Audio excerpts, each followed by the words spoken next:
welcome to TKNews. I am Tia, the news reporter. Today is Friday the 30th of May 2025. A couple of weeks ago, my dad was cutting up a hedge until he came across a beehive. Obviously, my dad couldn't keep cutting it, so we had to call some beekeepers over to remove the beehive. Kara and I, being the news reporters that we are, went to go ask them a few questions. So we went to go interview the beekeepers. Hello guys, today we are at the Harrow Beekeepers Association and we are here with... My name is Stephen Kennedy and I've been a member of the association now for 4 years. We are going to be asking Stephen some questions, so let's get started. What made you want to become a beekeeper? I found a really brilliant yellow book in Hay on Wye while I was walking called The Life of Bees, and I bought it just on a whim. And I spent the rest of the weekend reading it, and I got really interested in beekeeping. And just before COVID hit, so 2019, I did a beekeeping course. And as a beginner, I got my first set of bees, and I've been doing it ever since. Why are bees important to the world? Bees are how we grow our crops. I think without bees, we wouldn't be eating. So when we think about fruit and vegetables, a lot of them require pollination, and that is done by insects. And it's not just honeybees that do it. So when we're talking about planting lots of flowers for the wild bees as well, we do a lot of conservation and helping the bees along, but without them, the food chain sort of collapses. We have to be very careful to preserve our bees. What kind of flowers do bees like most in our area? I think they like every flower. I mean, there's a lot of flowers that go across the season. So I think one of the best things I've learned while beekeeping is how wider flowers, trees bloom, what flowers come in and go out during each season. If you look very carefully around now, you'll see that there's a lot of blackberry buds that are just about to pop. And so I think that's a really good time of the year for bees. I get a lot of blackberry honey that comes in around June, July, and it's really sweet honey. So I'm hoping that the bees will make a lot of good honey for me this year. Can you tell us a bit about what bees do in their hives? They've got a lot of jobs. The queen is laying her eggs. We have a lot of nurse bees, so they're young bees that are there specifically to clean the hive, to take care of the new bees, so to feed the baby bees. You have a lot of flying bees, so bees that will go out, collect the pollen, so ones that we saw earlier bringing in the yellow, the green, the red pollen. They'll be fetching nectar, bringing that back to the hive. And you've also got out of 50,000 bees, you probably have about 5% just male bees. They don't do anything around the hive at all. So the male bees just like hang out, and every once in a while they fly off looking for a queen bee to mate with, and that's how nature reproduces. What can kids do to help bees in their garden? Plant a lot of flowers, wild flowers. There's no such things as weeds. Weeds are simply flowers that we don't want. So make sure that you've got lots of different varieties as well. So bees thrive on different flowers across the summer. They need lots of variety in their diet, just like we do. So a lot of different types of flowers will certainly help them. How do bees make honey? Is it like magic? In a way, it is like magic, yeah. So every flower will have some pollen in it, and it will have some nectar as well. So the bees will have in their chest a little honey sac. So they'll basically swallow the nectar out of the flower. Once they're full, they'll fly back, and rather gross, they'll vomit it back up. So they'll push the nectar out into another bee, and that little bee will then take it up and put it in the honeycomb. They'll slowly fill it. So they'll pass the honey back and forth, or the nectar back and forth between lots of different bees. That'll happen many, many times.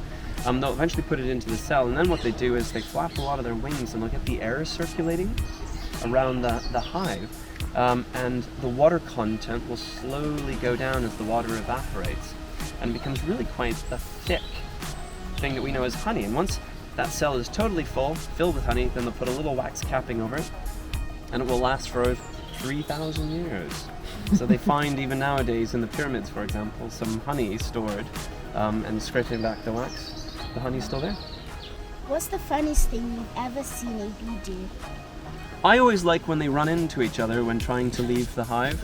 And I said earlier that when they come out the front to go foraging for nectar and pollen, that they're traveling about 20 miles an hour, so they leave pretty quickly. And sometimes you have other bees coming in and they're too fast, so they bonk. So they do hit each other every once in a while, mid-air collisions. One will fall to the ground, and the other will take off, and then the other one will fly back into the front door. We're going to cut it there because that was just a couple of the questions that we did, and there's a lot more to that video. We tried on the suits and there's a lot more to the video, so just make sure you stay tuned because we're going to post it next week as a video on our time going to the Harrow Beekeepers Association. Quiz time! Welcome back to quiz time! Today's question is, honey is known for lasting a very, very long time. About how long can honey last without spoiling if it's stored properly? A, about 1 year. B, about 10 years. Or C, basically forever. Let's see if you've been paying attention to what Stephen said in the interview. Did you know that grass can get stressed? Well, listen to this fact about freshly cut grass. The smell of freshly cut grass is actually a plant distress signal.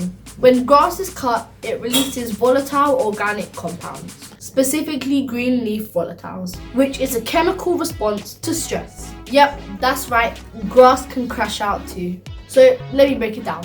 The grass releases some special chemicals to kind of make it say ouch. That's why freshly cut grass has that distinctive smell.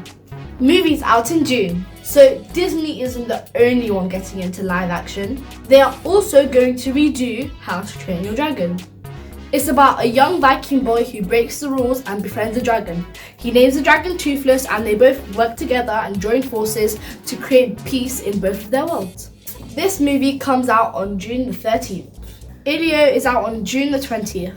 Elio longs to explore the galaxy, but he gets more than he's bargained for when he's abducted by aliens, who mistakes him for the leader of the whole of Earth. Weird news. Fake owls take flight on the London Underground to scare pigeons away. You might have noticed something a little peculiar on the London Underground platforms, especially the Jubilee line. We're talking about fake owls that are perched above tracks and platforms. These aren't just quirky decorations, guys. TfL have placed these furry friends everywhere so they can get rid of the pigeons because they just poo everywhere, they cover up signs, they make the roads messy with all their poo and stuff. So instead of using other methods, they've decided to use fake owls to scare the birds away. So what do you guys think about this? Comment down below. I think it's nice that they're trying to scare away the pigeons because they do poo everywhere a lot, but fake owls, will that really work? I feel like they'll probably just attack it because it's not one of them. But, you know, whatever gets the pigeons away, gets the pigeons away, and I'm going to be fine with it. If you do want to see some of these, you'll see some of them at Cannons Town, Wembley Park, and even modern train stations. Thank you for watching my part of the news. Now, over to Kira so we can see what the weather's going to be like this month.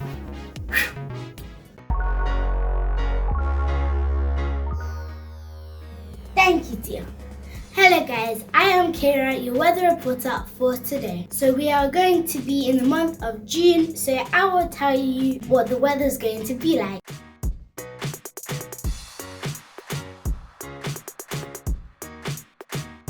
June normally brings mild temperatures and sometimes it can rain, but not likely.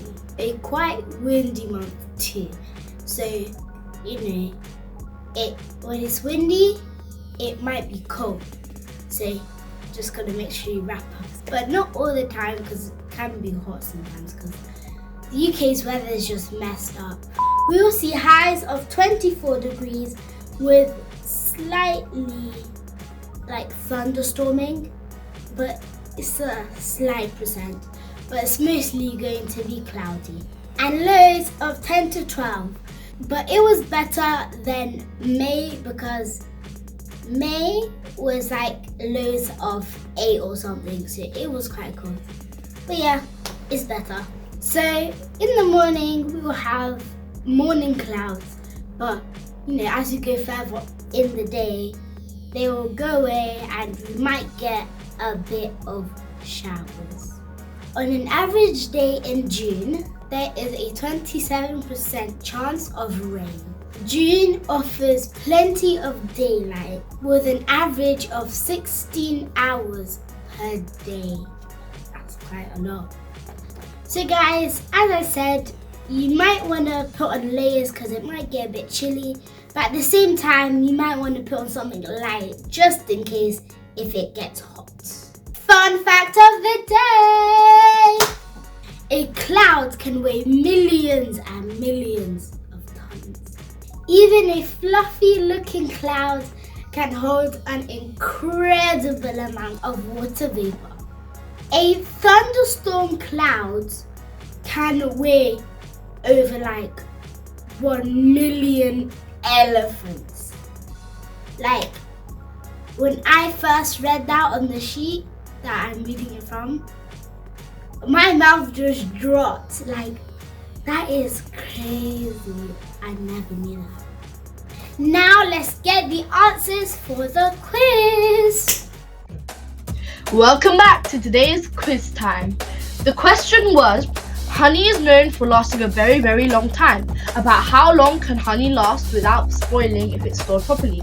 And the answer was C, basically forever. In fact, did you know that honey found in ancient tombs has been said to still be good to eat? Honey is naturally antibacterial and low in moisture, which helps it last for a very long time if stored correctly.